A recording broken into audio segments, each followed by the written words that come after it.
Howdy, my homies. It is James Finnerty here with Rewind Electric here at my messy bench, and welcome to the Rewind Electric Show. Impromptu video today. I wasn't expecting to get this in the mail, so I'm gonna just kind of clean up here a little bit and talk, at least try and get some of this crud out of the way of my my videos. These are really difficult to make. Do you see these score lines? In between these holes, there's two sets of, actually there's three sets of lines between each of these holes, and what these ultimately turn into is well, I don't have one set up, but they let's see, this was a one where the hole ended up offset, but they end up as they actually sit this way, feet for the TAF pickups. The TAFs have 3 mounting holes for the Languedoc model rather than just one. So they the pickups have a height and a tilt, and that's just the way Paul Languedoc designed it. And so that's the way I build my pickups to fit his guitars. And it's pretty cool, but it requires that extra bit of manual fabrication to make it happen. It's really cool. The pickup rings that he makes, you know, they're made out of hardwood to match the guitars, but rather than just being cut from a sheet of one piece of wood where you would have grain running through it this way or this way or this way, but it has to go, the grain of the wood would have to go in some direction on there, and at some point you would have end grain showing rather than side grain. Well, his rings are actually made of 4 pieces of wood, and they're dovetailed together at each of the 4 corners, so there's only side grain and beautiful dovetail joints showing. I mean, is that craftsmanship or what? And there's some covers for some further example of my craftsmanship.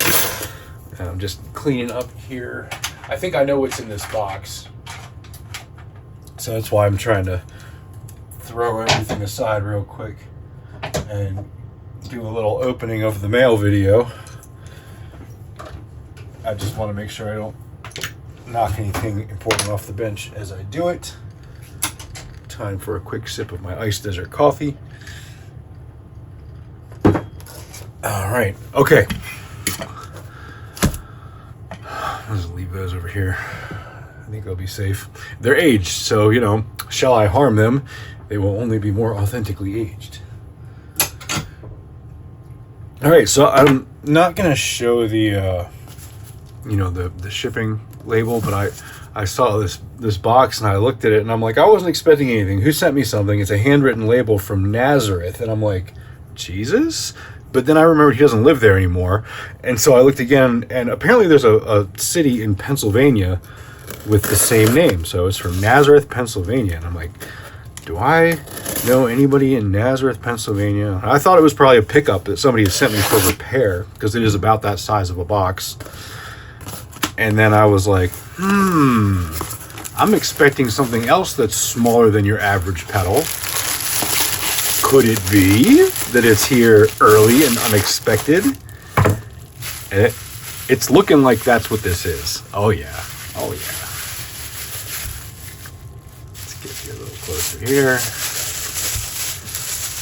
Oh, this is a pouch.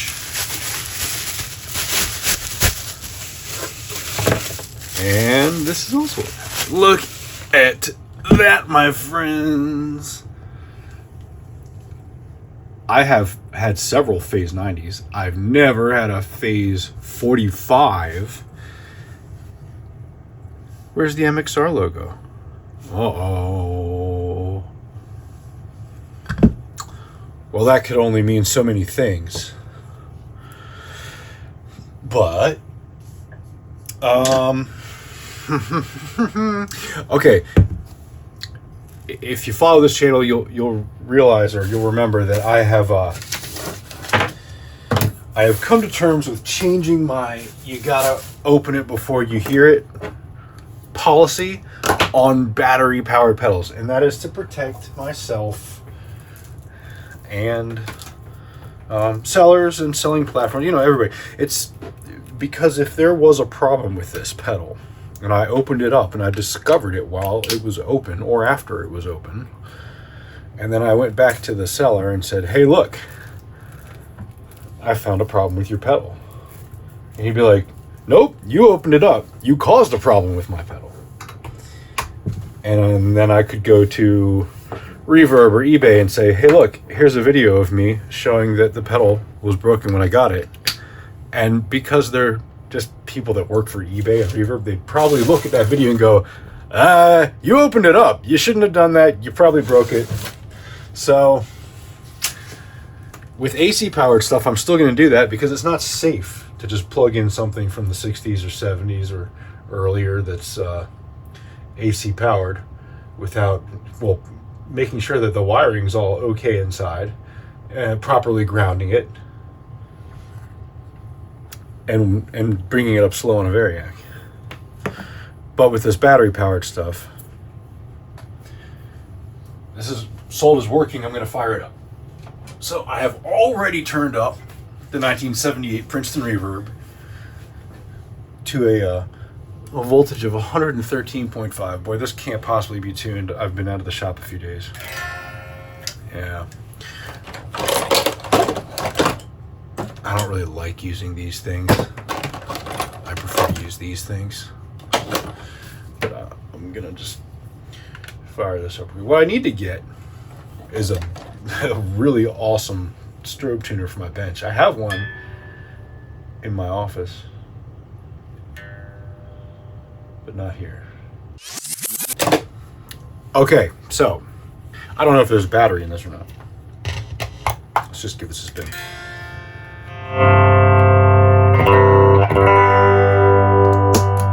Oh, there's a battery in it. Okay, that. I love it already. That's it. That's all I've ever played a Phase 45 in my life. That's all it took. It's staying with me forever. Like, I'm absolutely in love.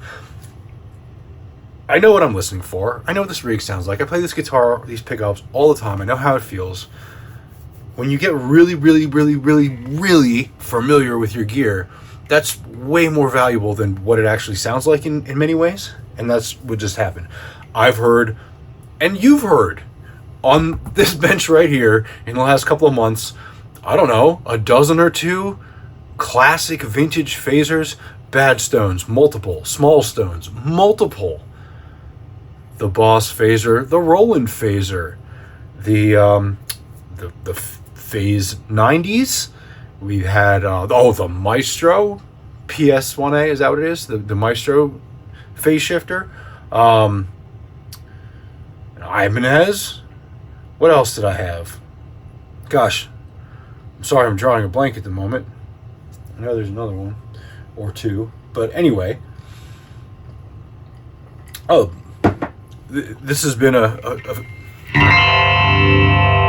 phase-laden bench. And man, I like subtle effects. And so when I heard that, just like a little bit of subtle but really smooth phase, it's like a Phase 90, but a little more mellow. Like, it just grabbed my heart, my ears right there with that one note.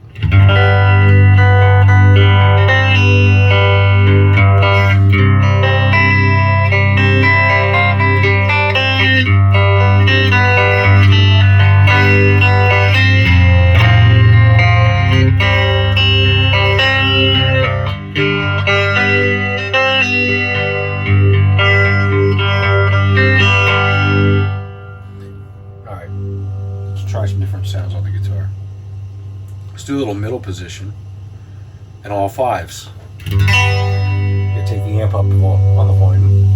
It'll get a little more hissy, but listen to how quacky it is.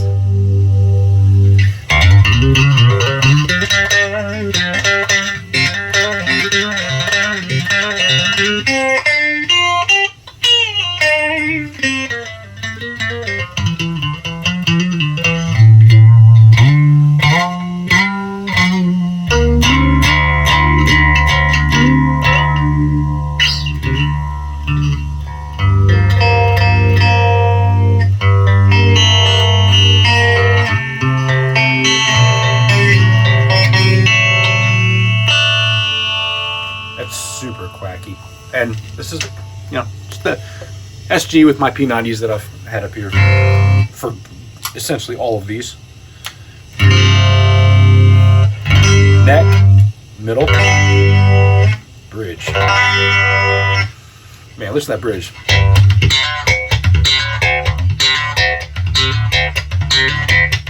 It's funky, right?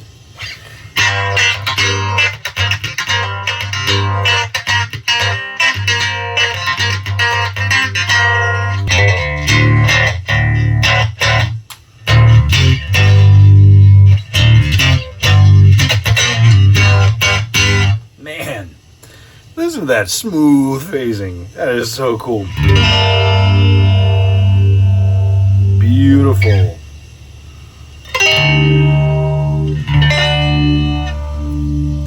I mean, there's only so many settings. That's as fast as it goes.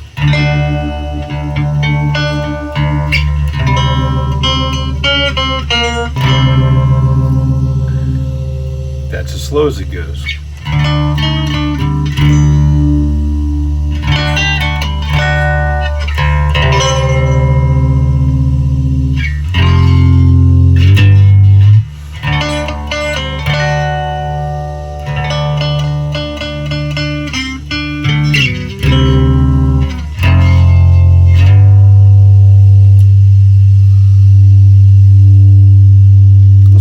Up a little bit, and we'll do I'm gonna take the guitar volume down here, or the amp volume down, sorry.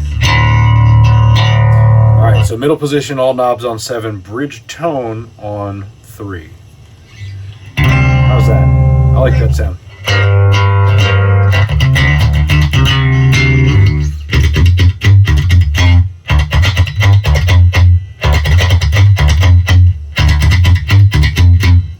Funkiness happening there.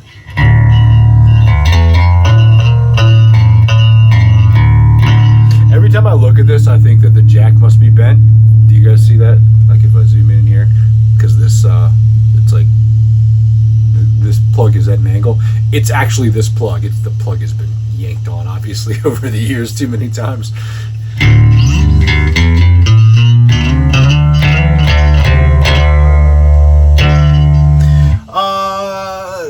Let's do a little ratting. Let's do a little ratty. Do we want to go before or after? Do we want pre or post rat? I think we're gonna go post rat. We're gonna phase first, and then we're gonna rat as if it was a distorted amp.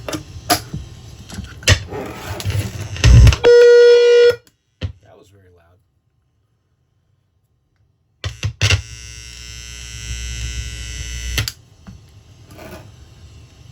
Sorry guys, I keep telling everyone it's a tame rat, but then he goes and does stuff like that on me.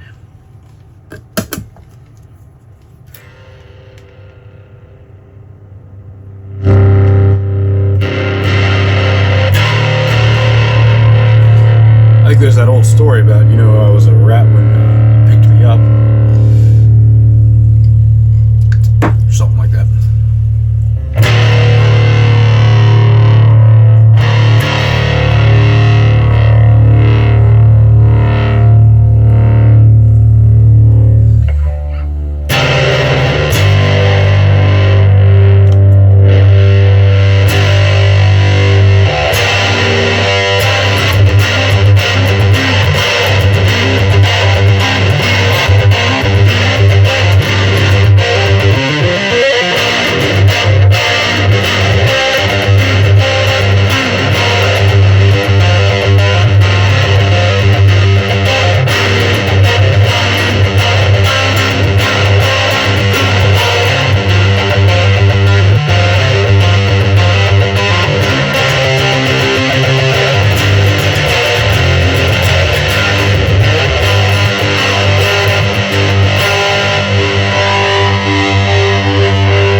gonna try it the other way around, because that is cool and all.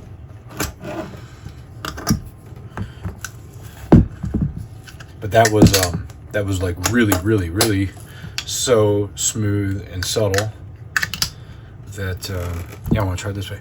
Oh man, I don't know how I could have forgot when we were talking about phasers that we played. The Ross, the 2 Ross phasers, those were the smooth and funky ones. That's going to be the competition for this guy, because those are the smooth and funky kings. Oh man.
Might be a little much for this. I think we might be overdriving that just a touch, because this is really a very creamy sounding pedal, especially with the filter basically all the way up like that. So I think we were getting a little clipping on that one.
Getting back at clipping a little bit.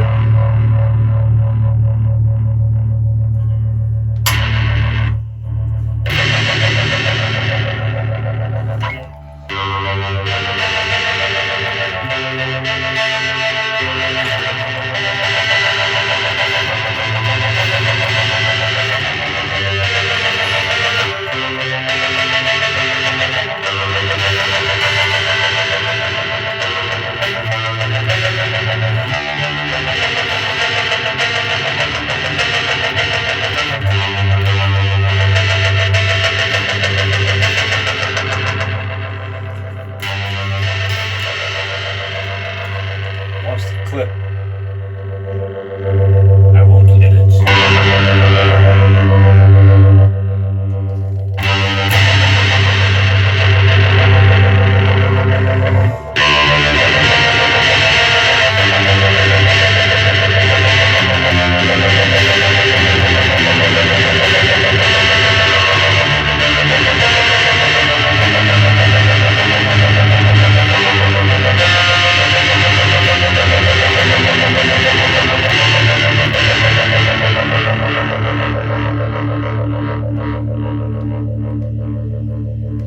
I do think I preferred it in front, but this is maybe showing it off a little bit more intensely.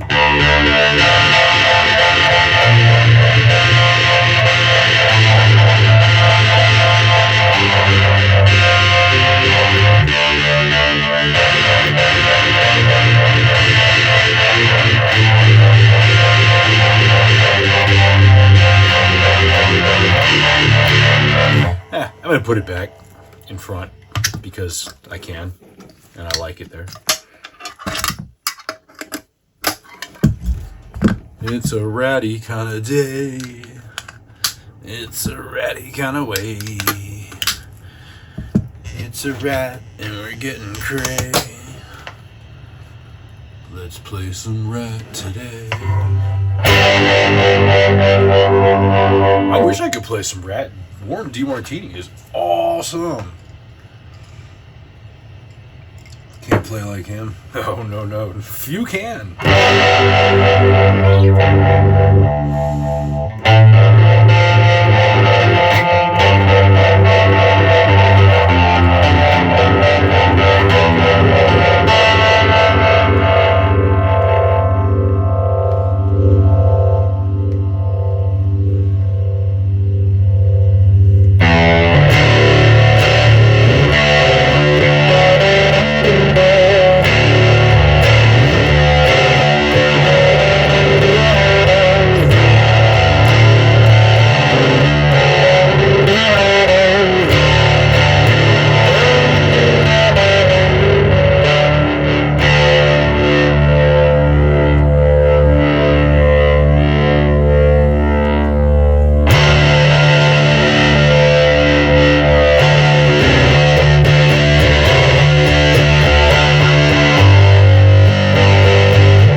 hang the guitar up. Shut down ye old Princeton reverb from the year of our Lord 1978 and crack into it. We'll set the rat aside and we're gonna pop this guy open. Uh-oh. You guys see that? Those screws are not correct. Yeah, these guys are. It just so happens I have a bin full of MXR screws. All right, so somebody was cool enough to put this groovy foam right here and on here. That was really smart. Someone took care of it because you can see the previous foam that was factory from this. The remains of that are still present in here. Now there's that little, I think it's a JW, and I don't know what that's, whose initials that is, but I've seen that on other MXRs. So JW was busy getting down at the factory. I'm just going to brush off some of this funky dust here.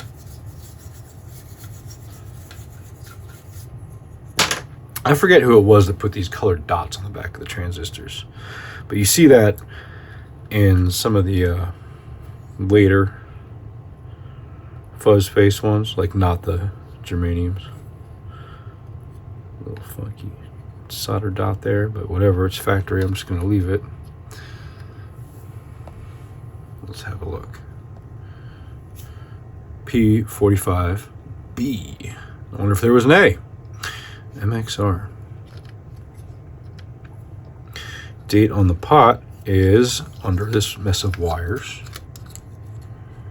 And we can see there it says 13774, so this is a 1974 pot. There might be a date on that sign-off sheet, but it is really faded. We can try to blacklight it. I don't know how far that'll go. Let me shut the other light out. Is this still fairly visible for you guys?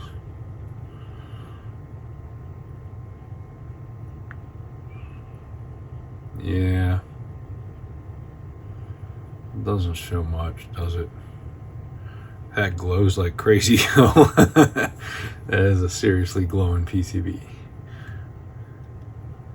I bet some of that wire insulation does too, yeah. Man. And that tag. But, yep, I can't read anything on there. Maybe as I review the video later, it will show something.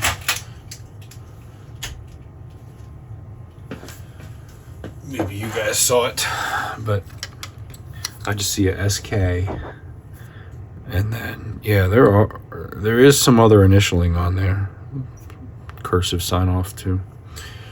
But let's see if I can brush away some of this dust without knocking any wires off.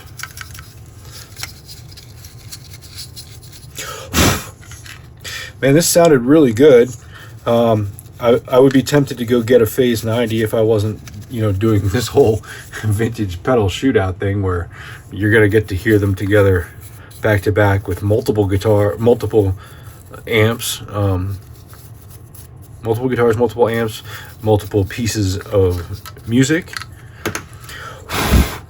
back to back. And yeah, I think we'll do normalized in a studio environment.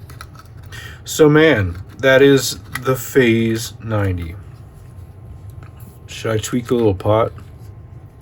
I guess I could. I will give it a, rather than this Amazon battery. Let's see where that battery read. I should have just put a fresh battery in before I did any recording. I'm firing up the multimeter.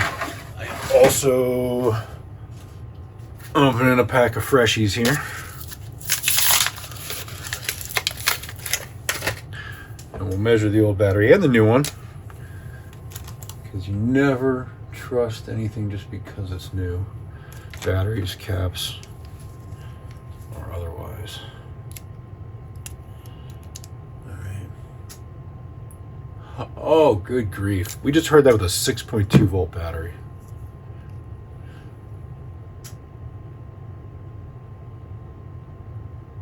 Now, why is this telling me this is 6.4? That means something's wrong here. So perhaps I'm incorrect about that. Let's just make sure we're on DC volts and using these correct probes.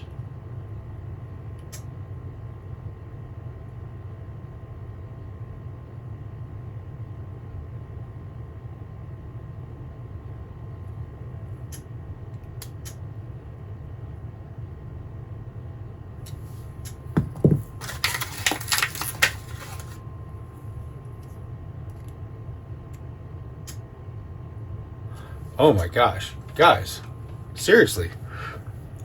I just took a third one out. I think that's correct. Look, this one's reading 6.2. I know you can't see my meter, but like, I'm not gonna lie about battery voltage. I know how to read a meter. 6.2249 volts DC, okay? This fresh one, 6.18 volts DC. Those are going in the trash. All right, this one, out of the same pack, 9.593 volts DC. That's exactly why I was just saying, never trust anything just because it's new. We got a bad battery right out of the box. So one, the battery that came in here was extremely low.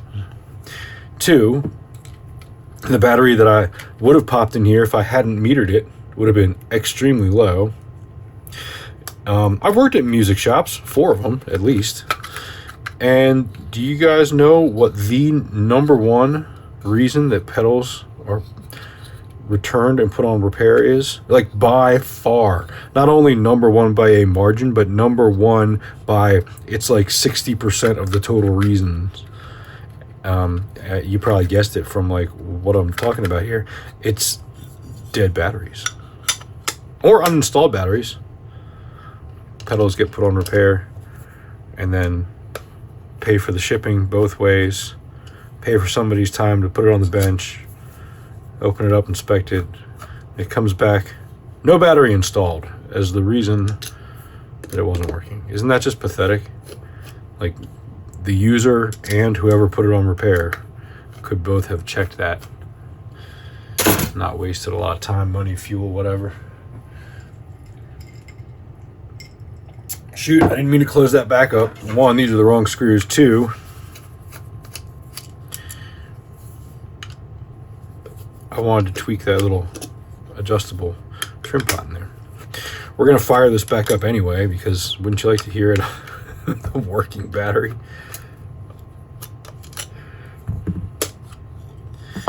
Okay. And back on.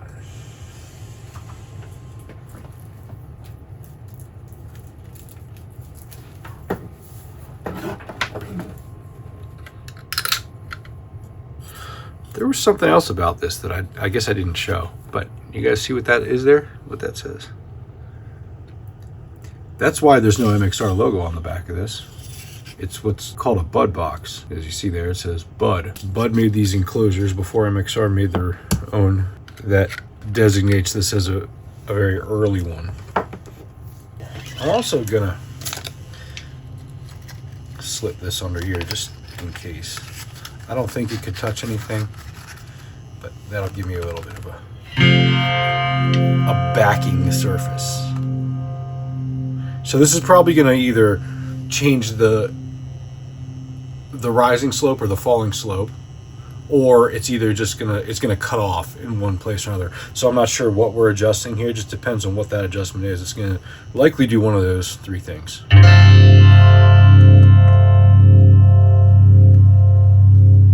And before I even touch it, I'll tell you now, I'm listening to it here going, you know what, I'm going to back out so you guys can fully see my hand gestures. I hear it going.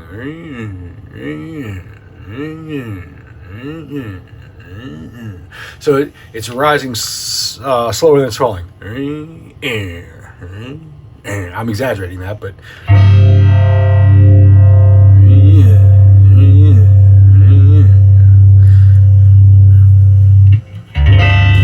be able to put that in the middle. That could be what this does, or they could just be component tolerances and drifts. Well, it does sound different.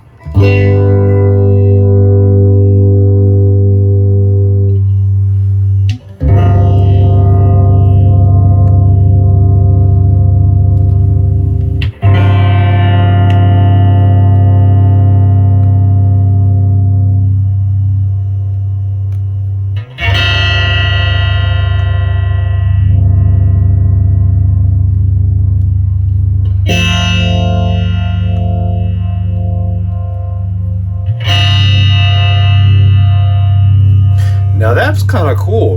So I've taken it up a little bit. That's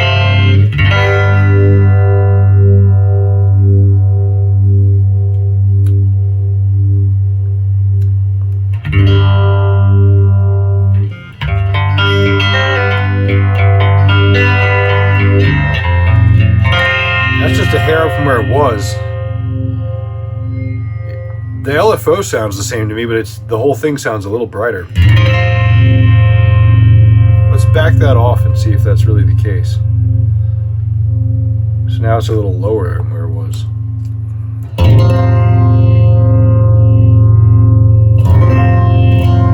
Yeah, indeed it is.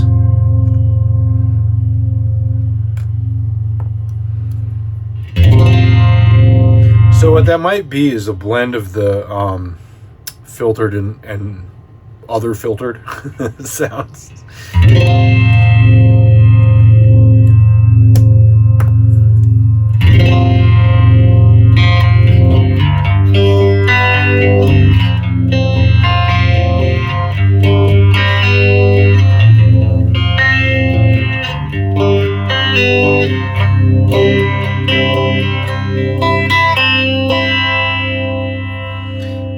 Let's go even darker or further down.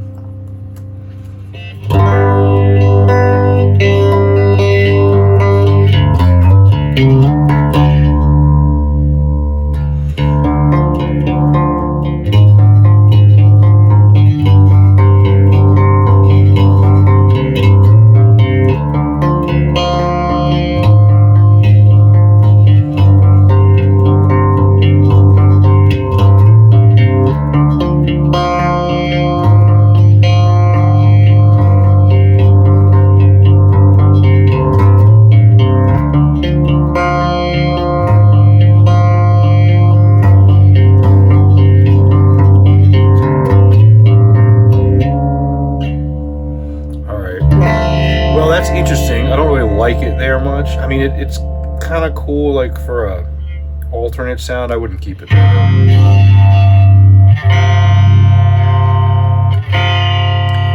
I'm gonna turn the speed up a little bit just to make the effect more noticeable to me as I adjust it. Well, I guess I should have it in range while I do that.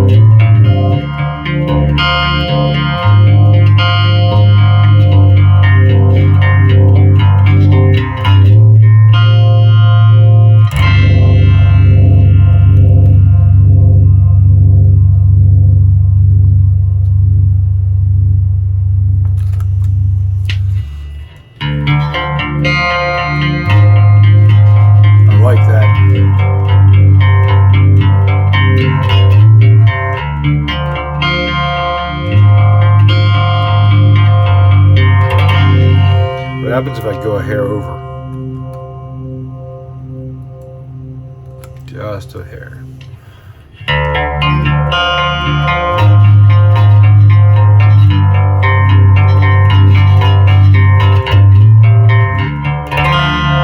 Now what I worry about though is it's a big jump from the bypass sound.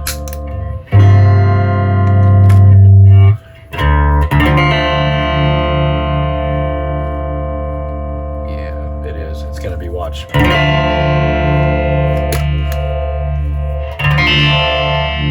too thin.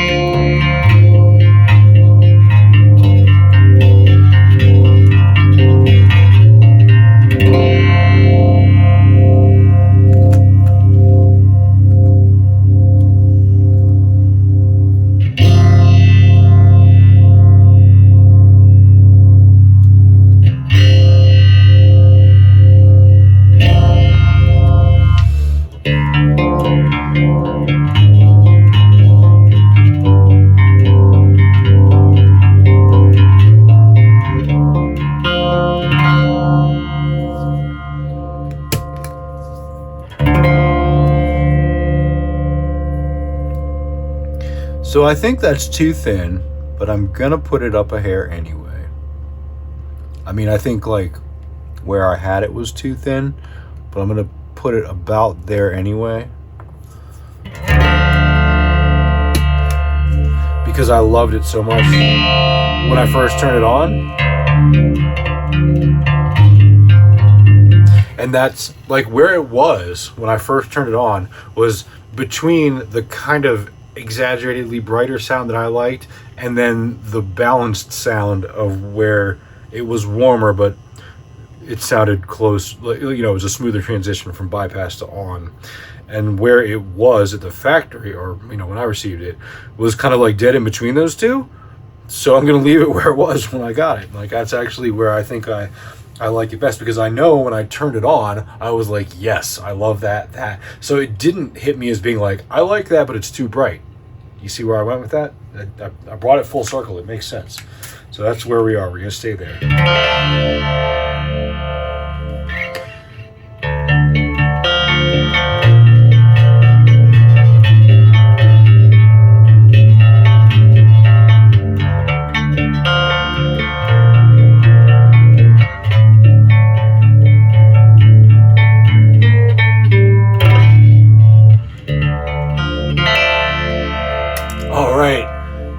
So long. Look forward to seeing this one in the shootout. It's gonna be a gem. All right, thanks guys. Don't forget to dislike and unsubscribe, or else you're gonna waste more time with this kind of junk in your feed. So